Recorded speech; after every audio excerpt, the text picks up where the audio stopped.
been a minute. Welcome back to the Play No Games podcast. I'm Cartier Rob.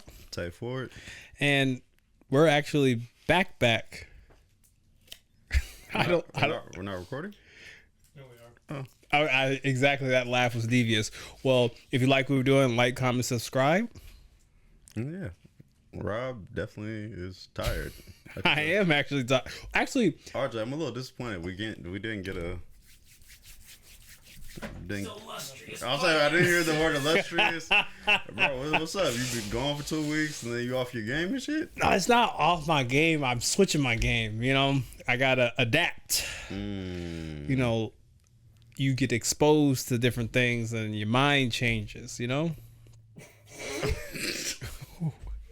What is wrong with that? So your trip to Thailand did go well. I didn't go to Thailand. I went to Japan.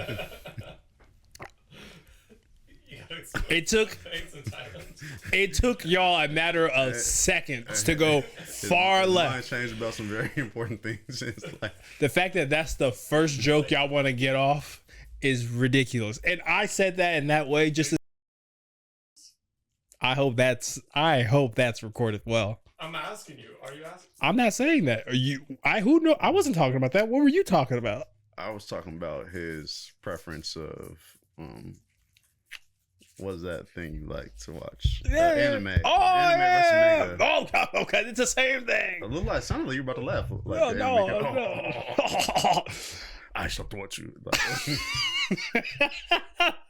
Different. Okay. Let's just get straight into it. It's been a minute. And I know no one's asked you this in a minute, but what are you playing no games about? I played no games about the fact that I want my Boston Celtics to completely tank, bottom out. Like, I don't want any wins this year, honestly. I need AJ DeVance to play for my team as of fall 2026. So, Jaylen Brown, keep on driving left. Peyton Pritchard. Peyton actually shoots the ball too well for me to. Anthony Simons completely, do what you did in Portland. Just come in. Somebody else could be shooting 9 for 10. Get them shots up. Fuck team chemistry. Make it happen. So, yeah. Interesting. Now, is that person or that kid you were talking about? I think. AJ. Yeah. What about him? Yeah.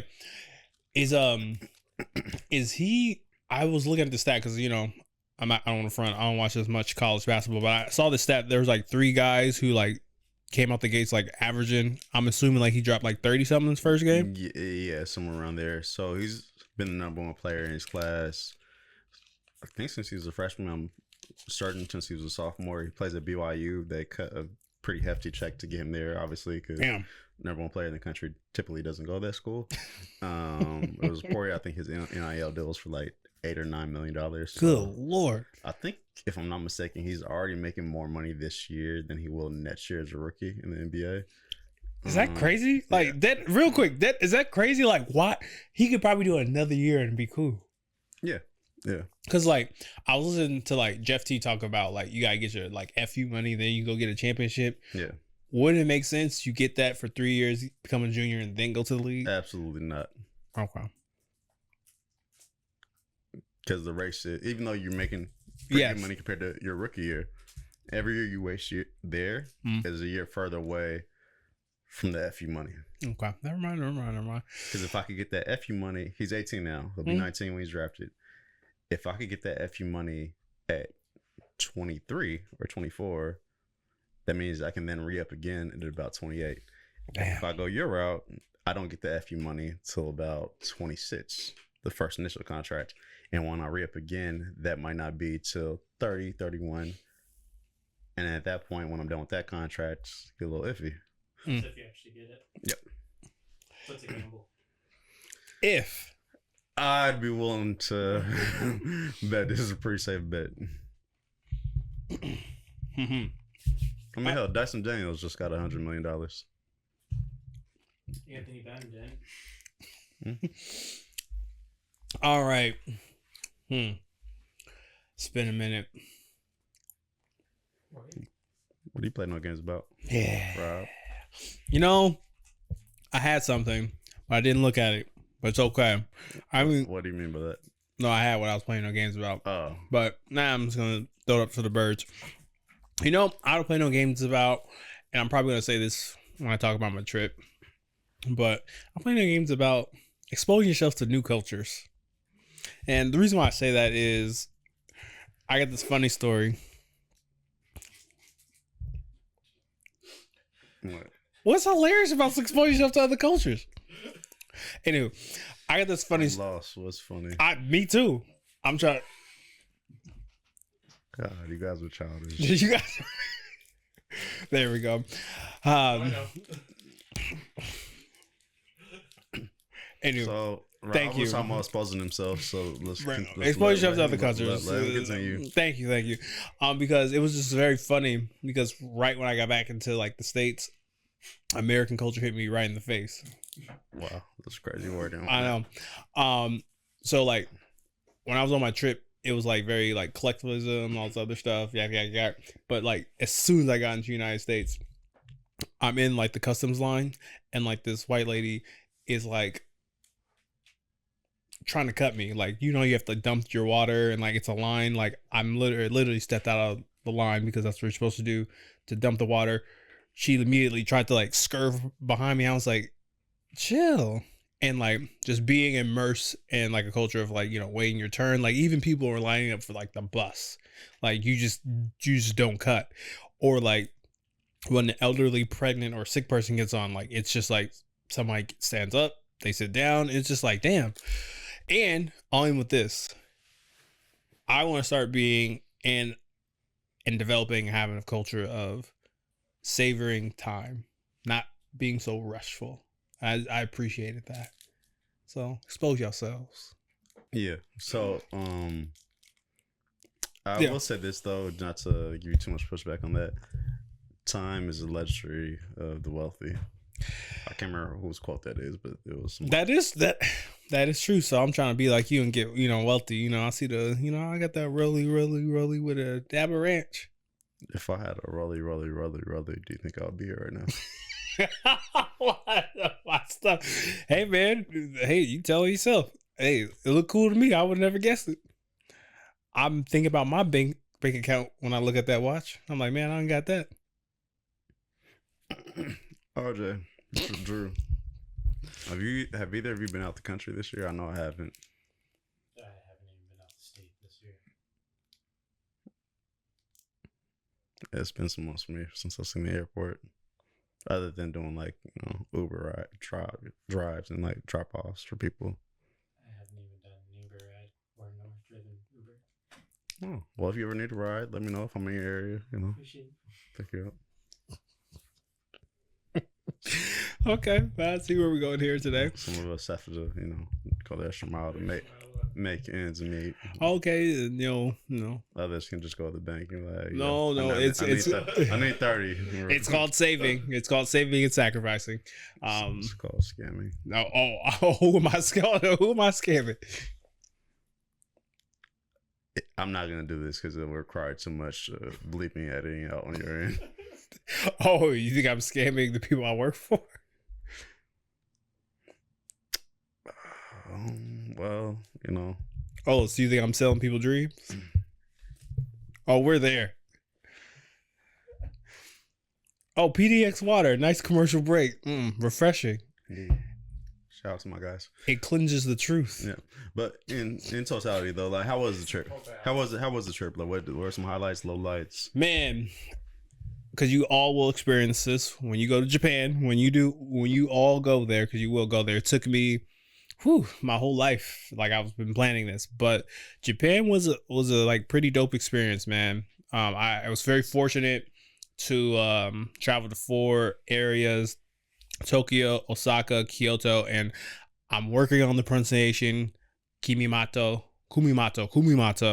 And I'm gonna be honest with you, all of last year, a lot of sacrifice, a lot of opportunities I didn't do, a lot of things I didn't buy because I was trying to save it for this trip. You know, taking $200 out of my check, like a bill, putting that to the side, buying my tickets off my credit card points, and like I was taking so much pictures and videos. I ran out of storage on my phones. I was like, damn, like, and what can I say? Like, I've always wanted to go to Japan, and shout out to my partner.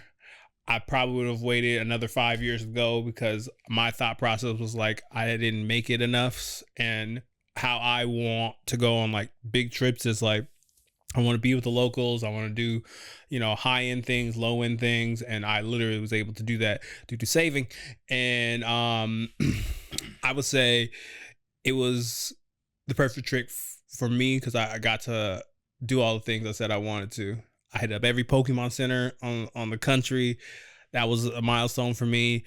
I got to go to the Shibuya Crossing. Like, there were so many like cultural things. There were so many things that it was just like I imagined from watching the animes or the TV shows, and it was just a beautiful experience.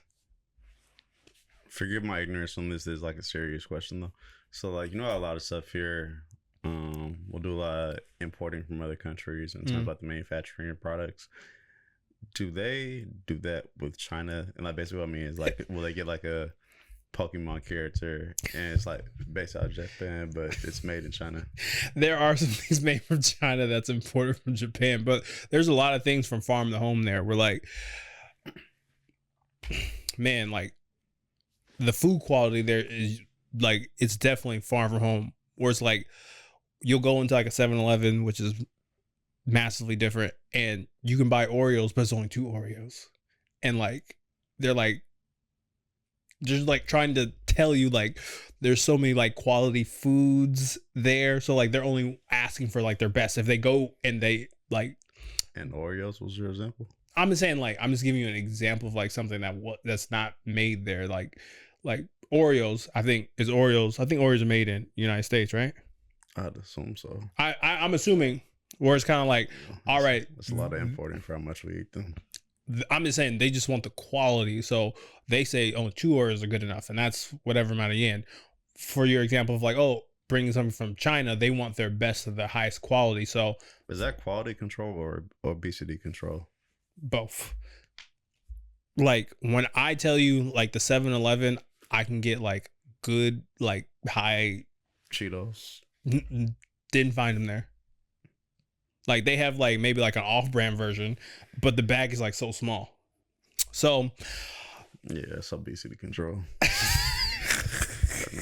I did a lot of walking when I was there. Yeah. No, you do, honestly. Like, when you go out the country, you'll be surprised how much more people walk compared to Americans.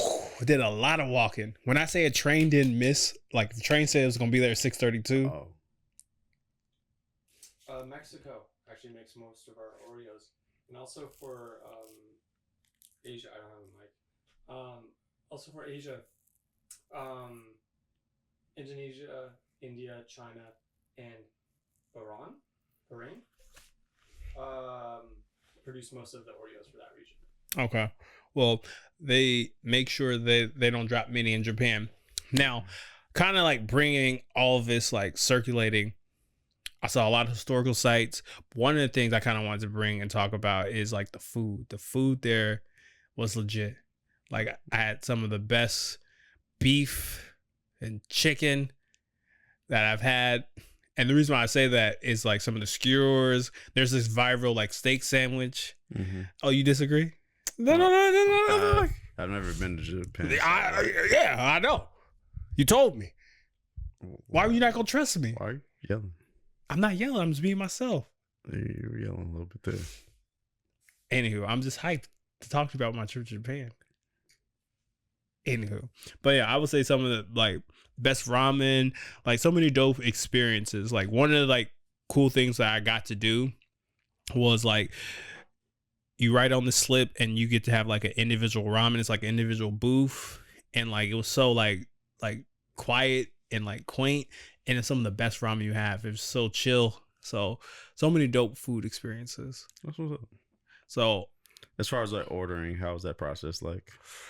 Oh man, I did a really good konnichiwa, and I will say this: if you strictly going off vibes, where like when I was like, this is what I'm trying to do, either people would figure it out or I would explain enough from Google Translate, because I would just put up my phone and they would speak and they're like, oh, I got you. Or like, there was this one time I had to get on the bus by myself, and this old Japanese lady. Where was everybody else? You were like a group of like 6. Yeah. Hey, I want to do something real quick. What were you purchasing? I want to go to a store that I didn't want to detail. You didn't want to detail what was going down to your partner? Yeah, she knows. I told her I was right behind them. So, yeah, I just took the bus by myself. Not, anywho, the Japanese old lady knew I was kind of a bit confused. And like, she kept talking. No, but she kept talking to me. She was just like, that's not what I'm here for. She was talking to me the whole time. Like, oh, I'm trying to get to this temple, blah, blah, blah, blah, blah. And there's rent a girlfriend for you down there. You looked into it before? There is a thing called rent a girlfriend down there. You could have did it.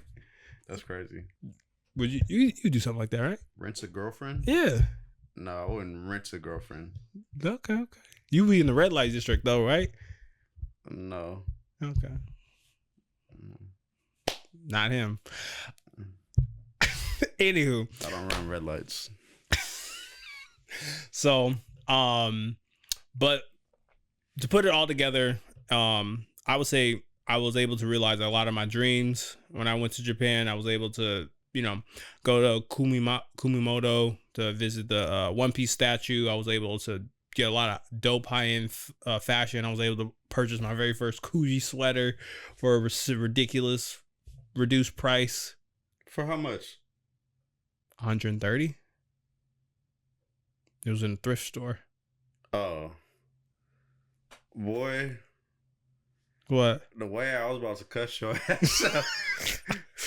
I've seen it. I know they're very expensive. There was a thrift store. I was like, and I went back and forth if I was going to get it or not. And then I looked it up and I was like, oh, these are very expensive. Yeah. And I was like, okay, cool. So all in all, I'm with, the trip taught me that I need to take more breaks. I need to, have some more time in my day and just to enjoy the people that I'm around. And I do want to say this one thing about my trip in Japan, which I thought was hilarious. When you go into other people's countries, you got to be respectful. And I just found it interesting. When we were at this temple, sorry, white people, this guy throws his trash and just kicks it. And I'm just kind of like, I know this nigga is American. And I was like, you son of a bitch. Like, you make it worse for us. And then we're also in the museum tour. And this white lady, the Japanese dude says no pictures. And as soon as he leaves, he goes like this. She goes like this. She just starts taking pictures where it says no pictures. And I'm just like, this is...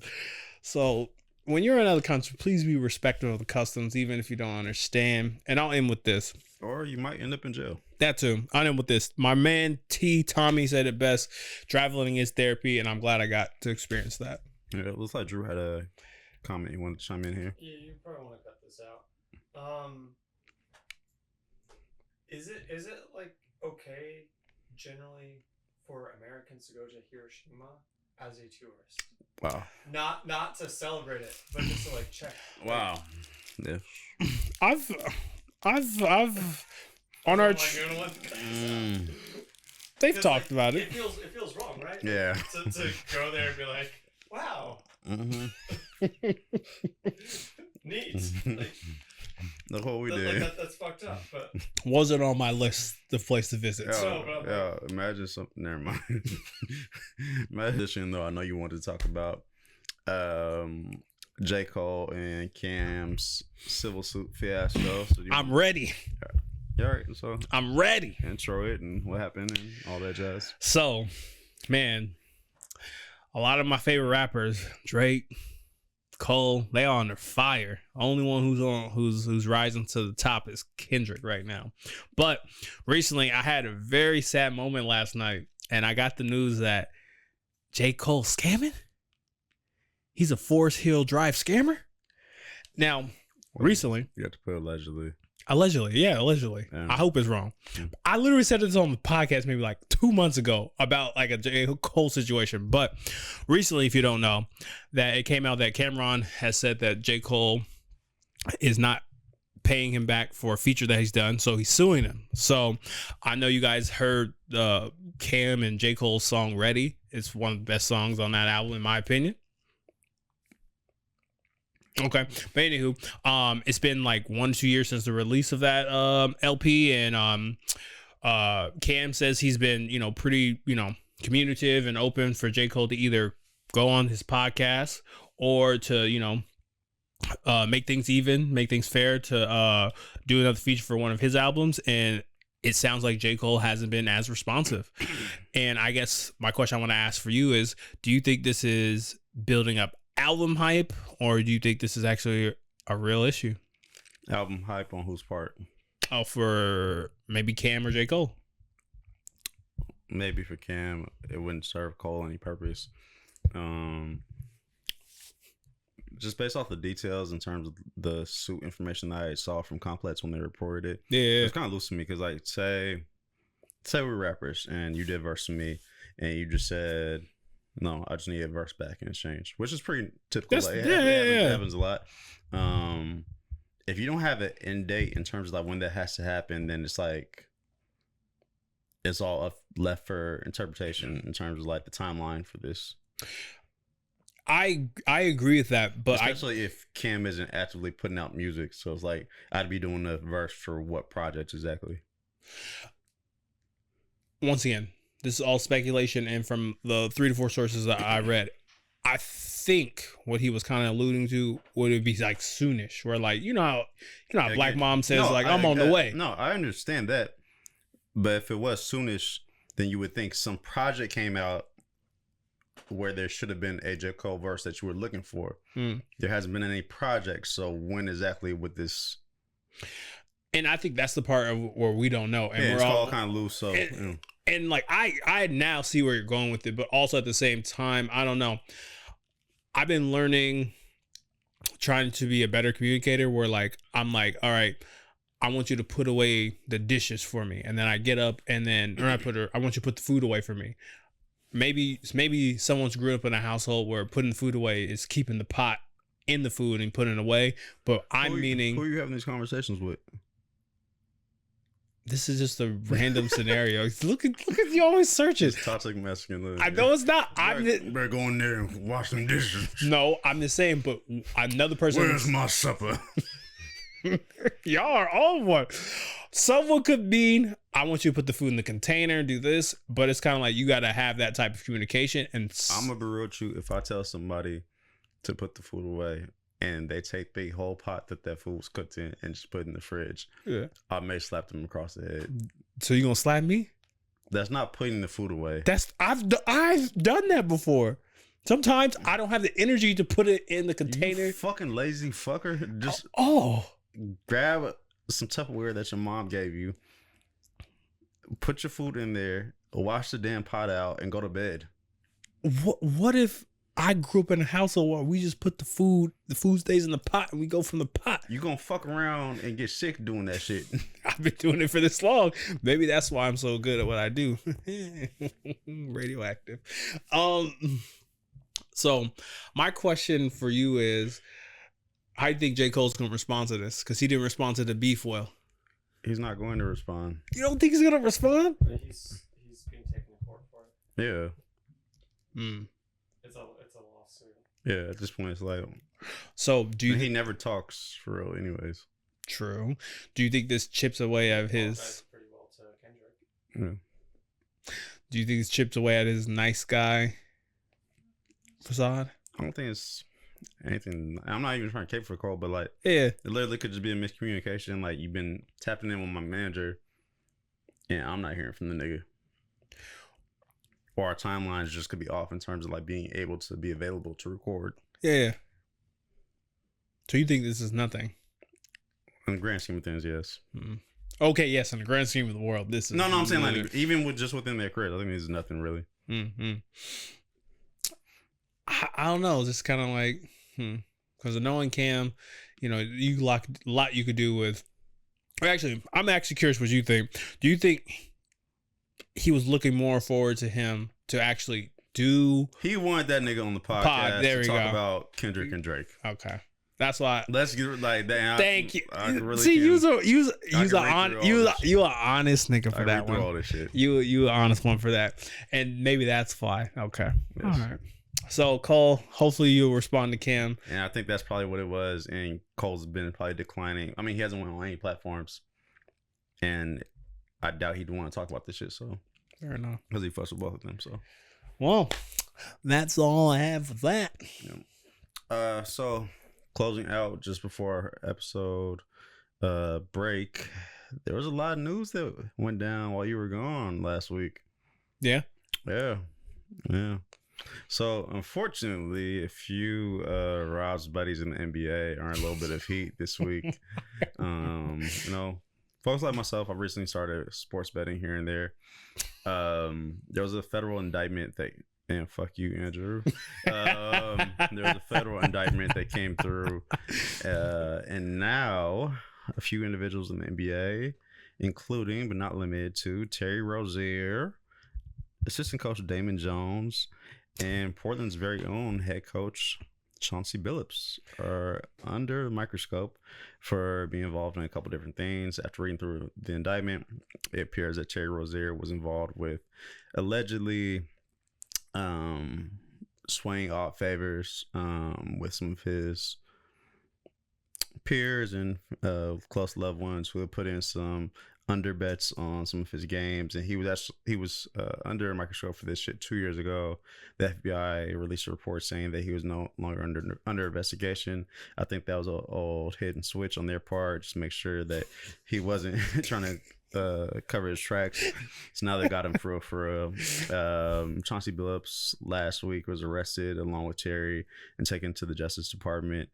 While leaving, Chauncey was wearing a Clutch Sports Group hoodie.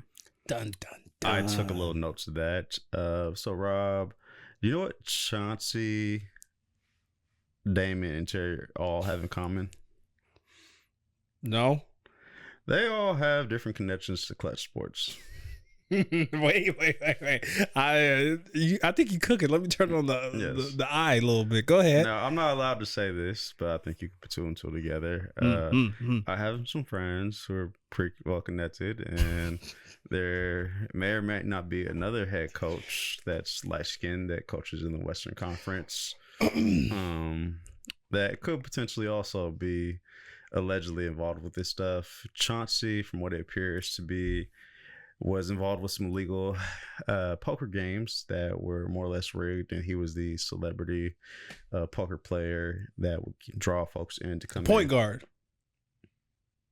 More or less, yes, within the game. Did you hear how he cheated? Yes, they have some crazy software, So and there's mob connections here. I can't remember which family it was that he was involved with, but it's a lot going on. So how do you feel about this, Rob? I was going through customs and it says breaking news. I just see a bald peanut head black man, Chauncey Billups. I said, Jesus. I was like, they got my nigga Chauncey. Man, watching that in a bar in the middle of like being in Canada, that was crazy. And I was like, damn, all this for some NBA, parlays. I'm just kind of like, I feel like Chauncey's made a lot of money during his tenure in the NBA, and I guess to really trick it off on just like sports gambling. But the crazier thing, well, his wasn't necessarily parlays. His was more or less like, so you know how with most sports leagues, but let's say the NBA and NFL in particular, they'll release injury reports for players that aren't playing either the same day or maybe the night before. He instead, it's Wednesday today.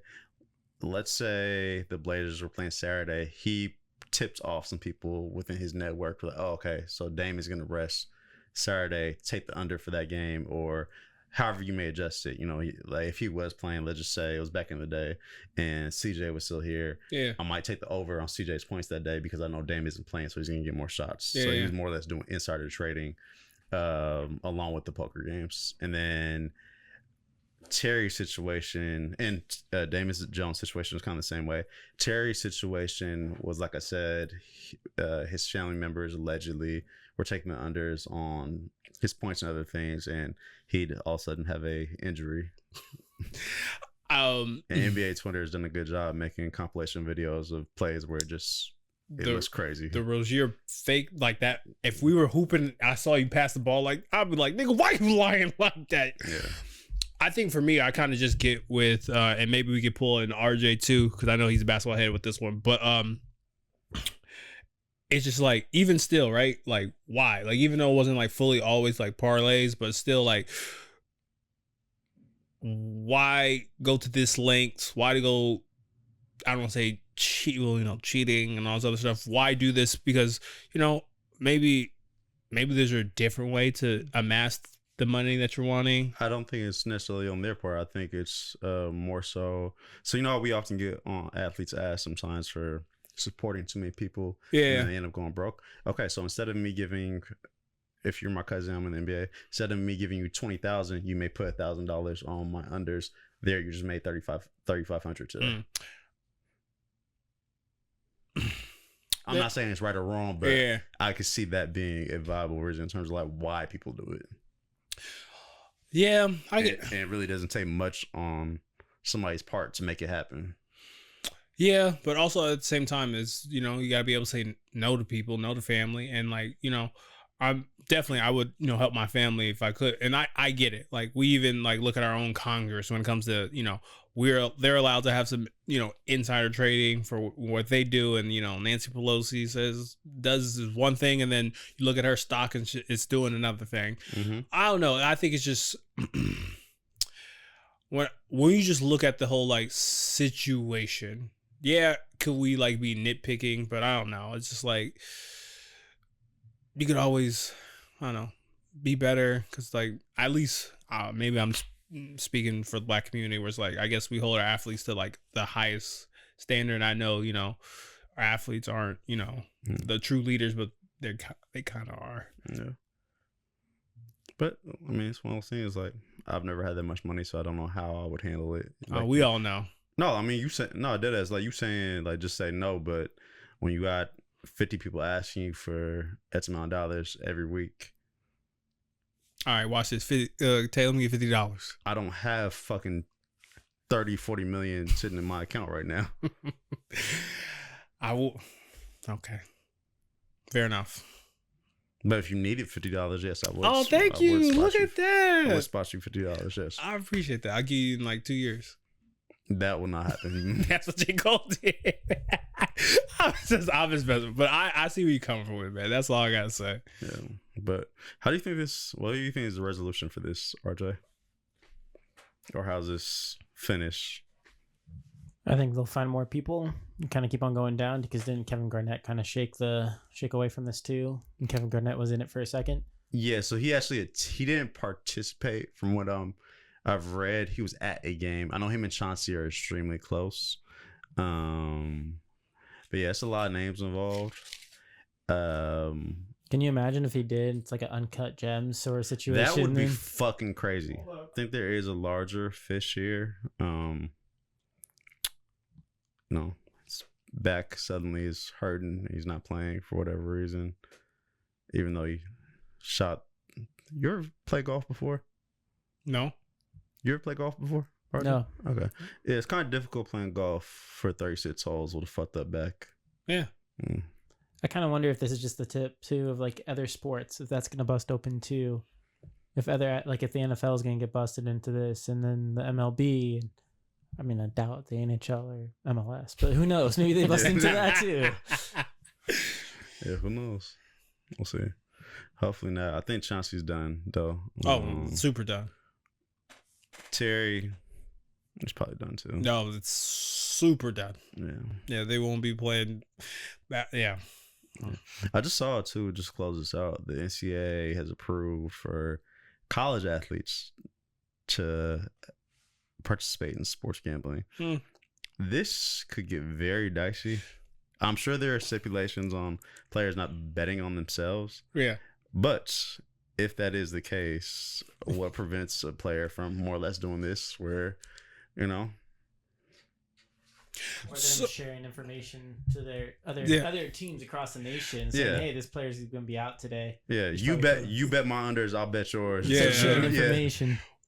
The crazy thing about being back in that bar in Canada, because like before it was like literally a meme. I promise you, it said the exact same thing. They were talking about betting, and then the promotion of betting was literally right there. It was literally like I saw that live. To how ESPN pulled that shit. I saw it live, and I literally was thinking that shit. I was like, so when you guys are saying that, it makes me think of that, where it's kind of like, I don't know. It's just like, it's just a tricky world. But, I'll keep in mind that the NBA might be rigged and just probably scale down my betting. But man, so it really is wrestling. Yep. But commercial break. Be right back, yo. Bye.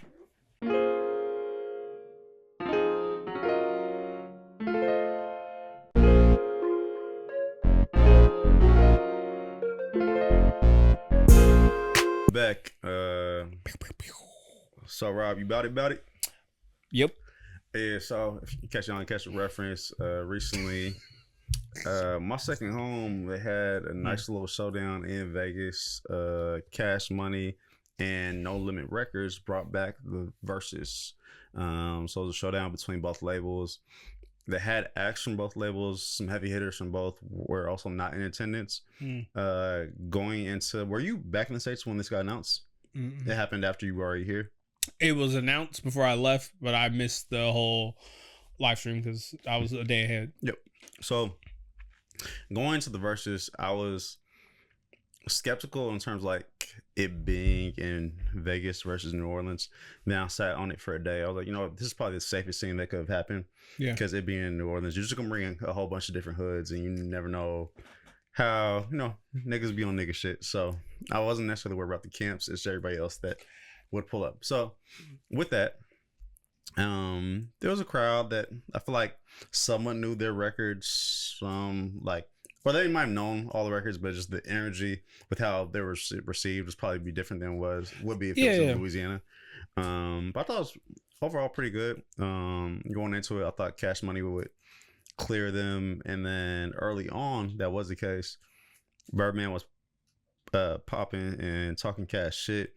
And then there was an instance where in the middle of that, Master P starts playing his famous hit, Bout It. And from there, the energy in the room just shifted, kind of on some Jadakiss and the Lots versus Dipset shit. And I ended up having the No Limit winning the battle. I know you've seen clips. Like, what do you think of it?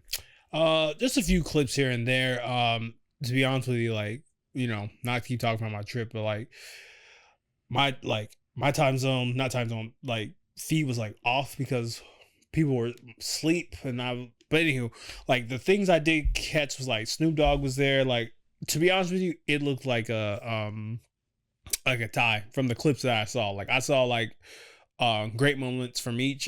I think it's her name is Tamar Braxton was wiping Birdman's bald head, and someone was couples goals, and I was like, I don't think I want those couples goals, but I just felt that energy, and I was like, man, I wish I was there, even though from the limited clips I did see, because both record labels are iconic for our culture, and just kind of even going back,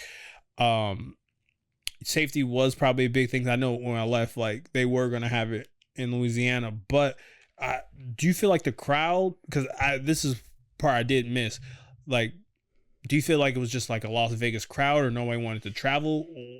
What do you think kind of messed up some of that energy? Just a Las Vegas crowd. Because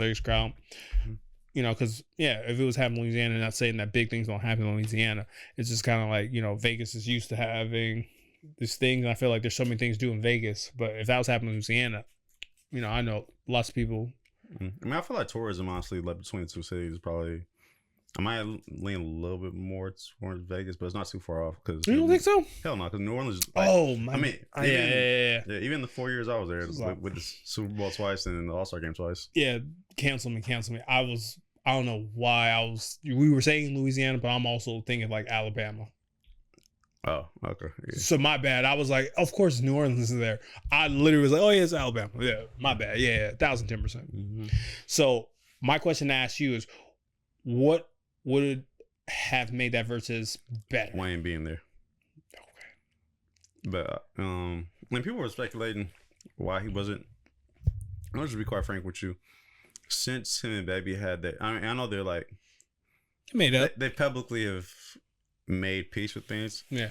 I haven't publicly seen them in the same space for that long or lengthy of a time, even since then. So I'm not sure with everything that they went through, he'd be inclined to more or less like throw him a bone.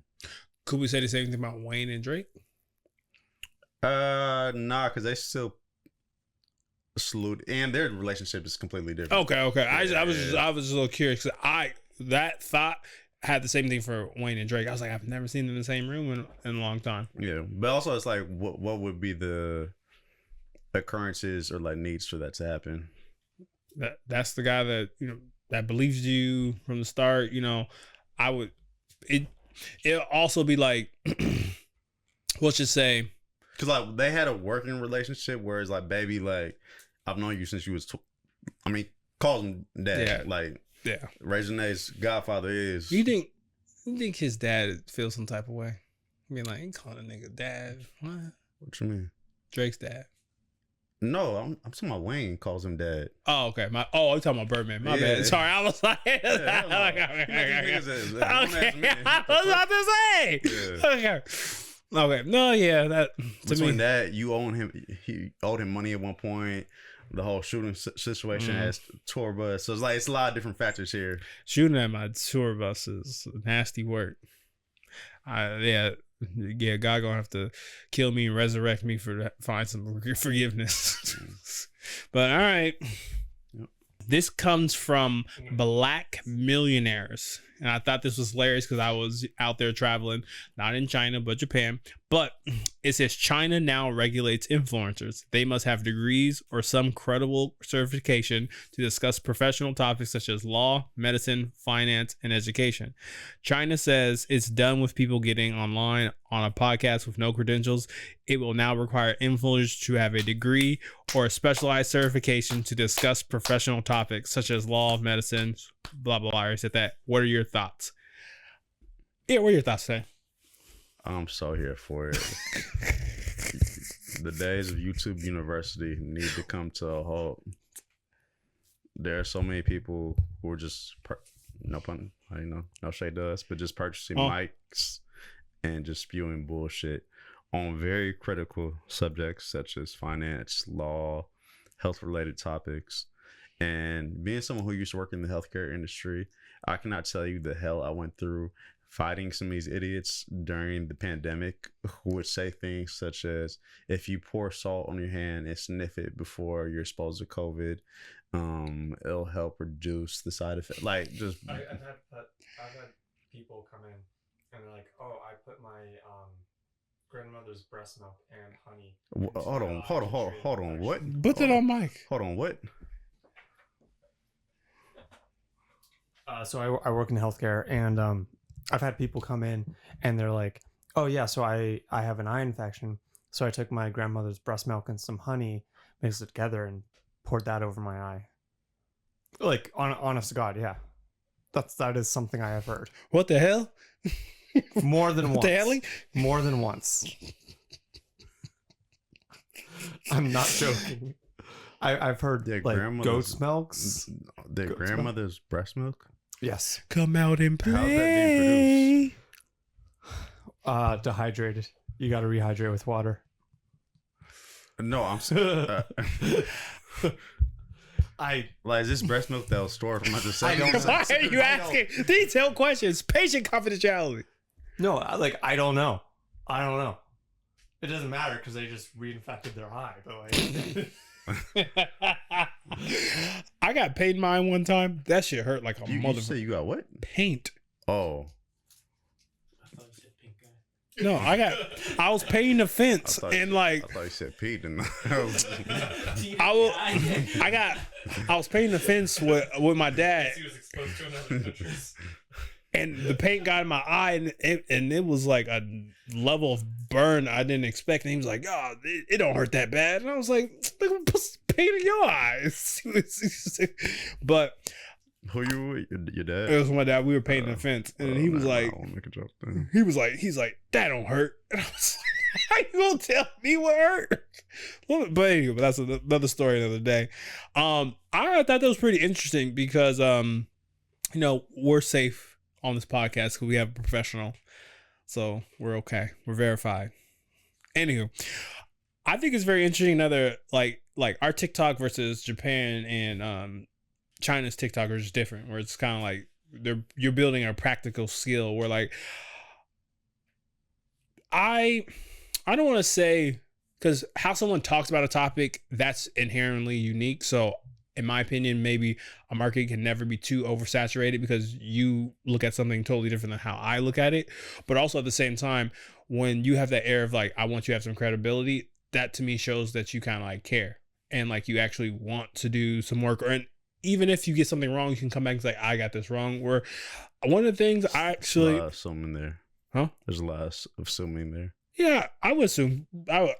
People don't come back and correct themselves. They don't. We do. I feel like we do a really good job of that.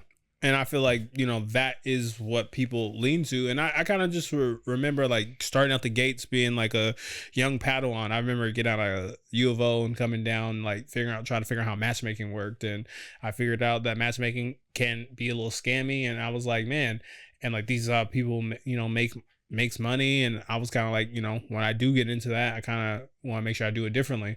But, I don't know. It takes a certain kind of wicked to like knowing you're scamming a little grandma or lying to people about breast milk and honey to cure diseases. No. Telling people you think he's a good guy and things will get better.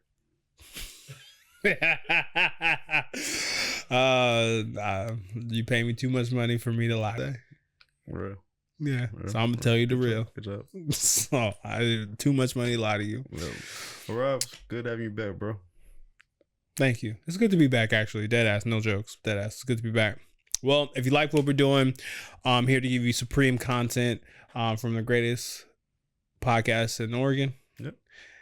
And if you like what we're doing, like, comment, subscribe. Stay forward. This is Rob Gill. Wow. And we're out. We're out.